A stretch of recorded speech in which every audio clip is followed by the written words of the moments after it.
Hey legends, what is going on this Friday? Friday afternoon, done work for the day. I had to go pick up some packages from the airport, which was absolutely painful. Now we're coming back through the city and heading to Sydney Tools Archer Field. Got some gear to pick up for demolition this weekend. So obviously we're getting stuck into the brand new house that we bought. It's not a new house, it's a new house for us. We obviously sold the last one and we are up to demoing the walls. We're taking down a lot of the gyprock.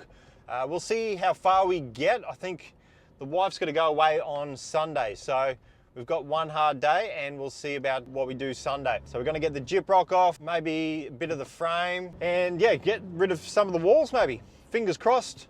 Going to be doing full video of that. I should have the other video up this weekend for the run through of the house, first run through. And yeah, but brilliant week, good week this week, just more tray work.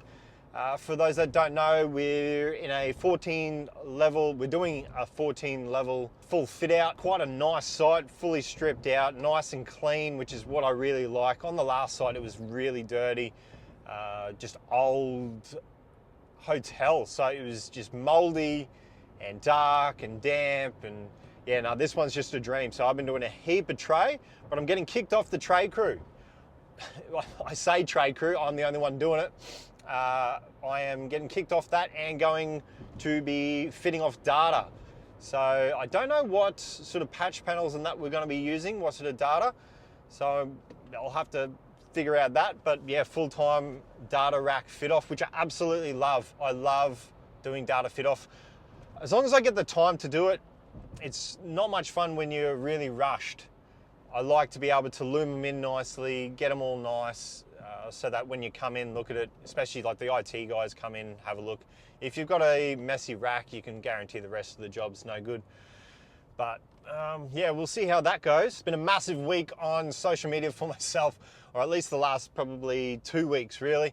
Just a lot of controversial topics. I didn't think they were controversial. I brought up obviously the skill shortage in Australia, that we're definitely seeing it here in Brisbane and Queensland.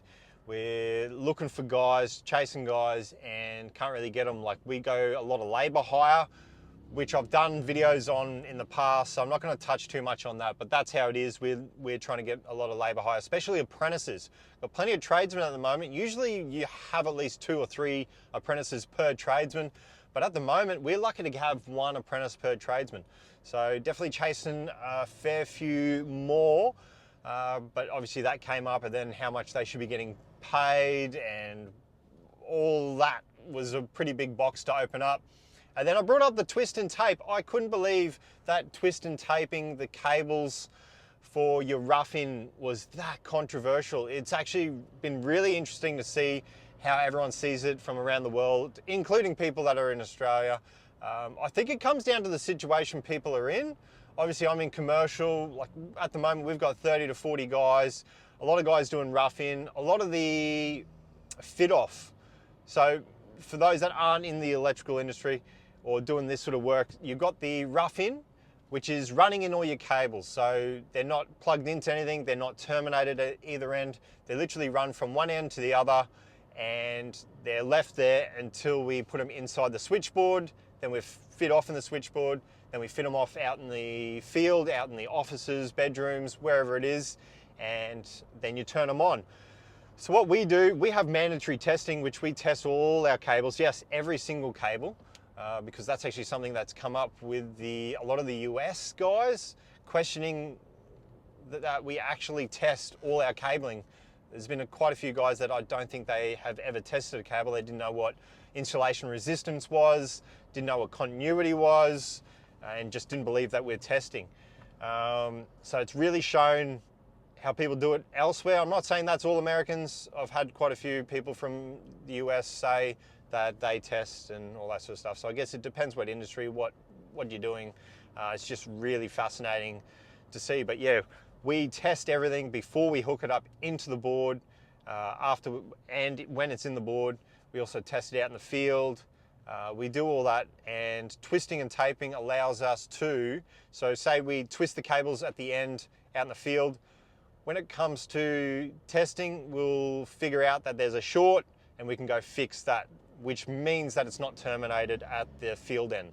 So you don't want a cable just hanging in the breeze, which can cause all sorts of problems, whether it's to people or things. But yeah, we test everything. It's just absolutely fascinating, but really good discussions, a lot of heated stuff, but a lot of really good discussions, which has been fantastic. But I've also been loving the setups that I've got at work at the moment. I've had the setup I've got for quite a while now, doing tray full time, which I've done a little bit of footage on some of the other platforms where I'm using the pack out drawers. I'm utilizing them extremely well. I've got 2 3 drawers, so 6 drawers altogether. They're the slimmer ones.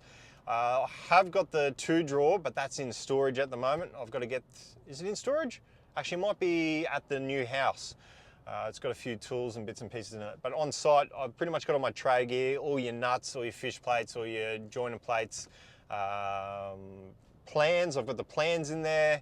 I've got test tags in another drawer with like tape, that sort of stuff.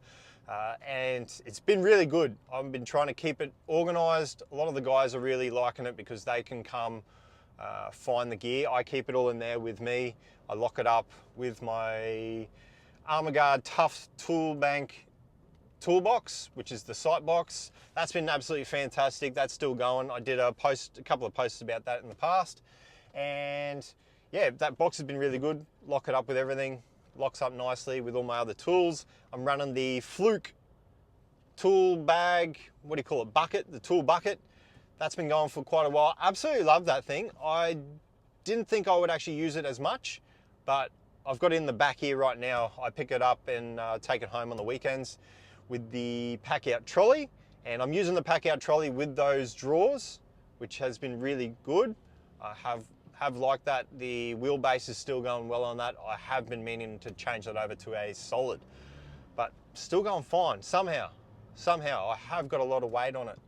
But yeah, the Fluke bag, really good. I'm keen to go to a tote now. I really want to go to the Vito totes. Even though the Fluke's really been good, but I think I've used it enough to say that it is a worthwhile bag. But how good's Friday? Heading to Sydney Tools, you can't finish it off any better. We'll probably be there for maybe an hour and a half. Got to go through a fair bit of stuff, look at a whole pile of demolition gear. I'm wanting to get probably like a sledgehammer, maybe 1 or 2 sledges. I want to get a whole pile of reciprocating saw blades, maybe a few different ones. That'll be going through all the timber. Whether we use it on that or not, I'm just going to try out some new blades anyway. Then we're going to get some gloves, some demo gloves. I have just the normal Milwaukee gloves. They're the light gauge ones though. So I want to get some proper demo gloves. I'll get some for the wife as well. Maybe the kids, we'll see. I don't think they've probably got kids size ones there, but we'll grab some gloves, a few knives. I want to get another Hawk bill knife from Milwaukee probably. We'll see what other brands they've got there and see what we can utilize. What else? We might get some multi-tool blades. I reckon that's probably a go. Might even look at some other reciprocating saws. I've got the one, which is the Milwaukee Sawzall. Absolutely love that thing. It's still going strong, still going hard. I've had that for a long time, maybe like 6+ years. But yeah, I'm gonna have a look at a few others. I really still do want to jump onto another platform. Haven't made that jump yet. I've been saying it for ages, especially for this circular saw. So we'll have a look at that. I really want to jump on the XGT, but I don't know. It's one of those things where I don't need to do it, but I really want to do it. It's just something I've got to jump onto. And but I've got to be watching the money, I think. I'm sort of burning through it fairly quick. Bought some new camera gear, that sort of stuff. But yeah, more of the videos on the demo will be coming onto YouTube. I'll try to keep up with all the other platforms and try to get out some more podcasts as well. Keen to get more of this content out. And also I have got the membership up on the YouTube, so hoping to get more people onto that so we can keep this going. But yeah, till next time guys, stay addicted to tools.